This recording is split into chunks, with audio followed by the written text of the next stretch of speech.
Hello everyone, I'm Apurva the Book Hunter. I'm back again with another video. Got a good news for you. This channel has crossed 100 subscribers like 2 weeks ago, and to celebrate that, I actually bought a very expensive book. I'm really selfish, but this is not that book. I decided to share with you Cormac McCarthy's Border Trilogy. He's, according to me, I think, in my opinion, he's one of the finest writers alive. How to say this? If if you give him the Nobel Prize, like if he receives the Nobel Prize in literature, I won't be surprised. He's that good. Okay, so you might know him better because of No Country for Old Men or The Road or even Blood Meridian, because those are more popular. Like they have been included in the top novel list. Even Blood Meridian has a mention in the greatest characters of all time list. But this one, the Border Trilogy, is actually considered one of the most significant, his most significant contribution to American literature. This actually comprises of 3 novels: All the Pretty Horses, The Crossing, and Cities of the Plain.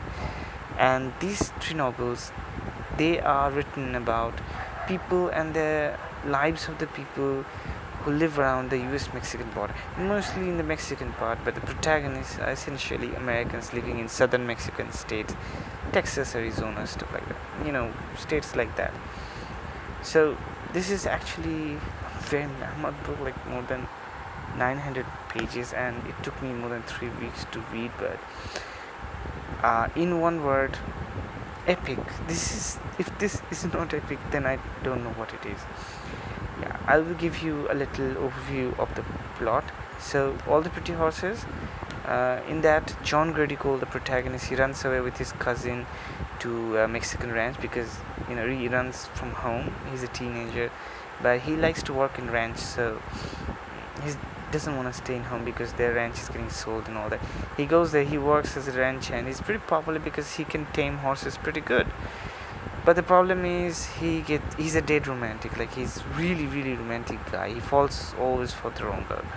Obviously the girl is right for him, anyway, according to him, but all wrong for him too. And that's a very tragic love story there. But he also got other troubles waiting for him in the form of a friend, not a friend, an acquaintance they acquired on their way. And that little kid, he's also a teenager, he's gonna bring them some trouble. And I would say it's the second best novel of the trilogy. The top novel, the best novel, is of course The Crossing. So The Crossing is about Billy. Billy lives closer to the mountains of the US-Mexican border, and he, along with his father, he captures a she-wolf that's presumably from the Mexican side. And that wolf is he doesn't know it yet, but that wolf is pregnant, and he decides, for some reason, I cannot fathom what that reason is, but for some reason he wants to return the wolf to Mexico. So I think he's itching to run away from home. But he crosses the mountains, gets into Mexico, gets into all sorts of trouble, and actually that leads to him crossing the border 3 times in his life. And he travels through all the towns of the Mexico, and his path crosses the lives of lots of different people. And there are some tragic notes here too, but it's a very life-changing experience that what he obtains. Cities of the Plain is where John Grady and Billy, they come together. They're working in a ranch, and the ranch culture is fading, so a bit sadness there. They're making do, but John Grady is still romantic, and Billy, he's a bit dispassionate about things now, but he still cares for John Grady. And John Grady again falls for the wrong girl. Just disaster. This is a very tragic novel. I'd say, writing wise or story wise, it's not as powerful as the other 2, but it's kind of a conclusion, a closure, if you'd say. And it just portrays, it's just a bit of a purge, you could say that it's a bit of a catharsis or purge as to the suppressed feelings that people have regarding the other people's lives, like Mexican have for the Americans, the Americans have for the Mexicans. A bit is shown here as to be they just spit it all out. So, and it has a very tragic ending. You probably know what what's gonna happen. Like, you open the pages and you know what's gonna happen. I'm not giving you any spoilers or whatever. Okay, so the story itself is not as important as the writing or the backdrop or the themes that he uses. God, religion, theology, these are very prevalent themes here. In fact, a lot of biblical references. I'm not sure I understood all of them, but I got most of it. And basically it's just he's spitting the misery of human lives in a very hostile environment, like arid atmosphere, just desert lands with scant vegetation, people living in just abject poverty there, and he's pitting their lives against the backdrop of this landscape. And God and religion is bound to come in here. Yeah, it feels a bit odd that the characters are all like they're all preachy and all that, but still it's just a profound reading experience. I mean, his philosophy, his viewpoint, everything, it's just amazing. It's really, really amazing. All the Pretty Horses and The Crossing there are, I think, the two best novels, and in those he just portrays all the Mexican lives more it's just better than the Americans. And really there looms, like they have the rebellion in the past, and there's a constant comparison between the lives of Americans and the Mexicans.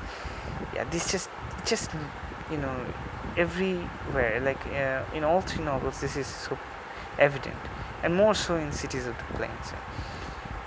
It's very hard to describe the experience that I had reading this one. Like, you have to really read it to know it. Like, larger than life stuff, like, and abstract concepts are discussed here. Like, they make for a very what should I say, intellectual discourse on theology and God, but a bit hard to understand for me, and I had to take help of a lot of internet content, and even then I didn't get all of it, I'm not gonna lie. And there's also this prevalent feature, like Mexicans, the Spanish, they speak Spanish all the time, and the Spanish is just given in a raw form here. Yeah, the author doesn't care to translate it. You either you get it or you have to use Google Translate. I did use that a couple of times when I really had difficulty understanding, but if you just keep using that, you're probably going to ruin the flavor of this novel. To sum it up, I would say this is a great read. I mean, just inspired by all this, I read The Blood Meridian too, and that was, I think that is Cormac McCarthy's magnum opus till late, but that makes for a separate video. That was it's just a complete different thing. It's mind-blowing thing. This one is more of I would say the study of humanity and human lives, and how they have fared, and the religious effect, the effect of God in their lives. That's more here in this Border trilogy. So I would recommend this book to any reader, of course, but you have to have the patience. Like, this took me 3 weeks to read, so if you don't have that amount of patience, you're probably not going to be able to read that one. Guys, I'm going to bring you some more exciting videos over the next few weeks, so keep glued to this channel and hit the subscribe button if you're not subscribed yet. This is the Book Hunter signing out.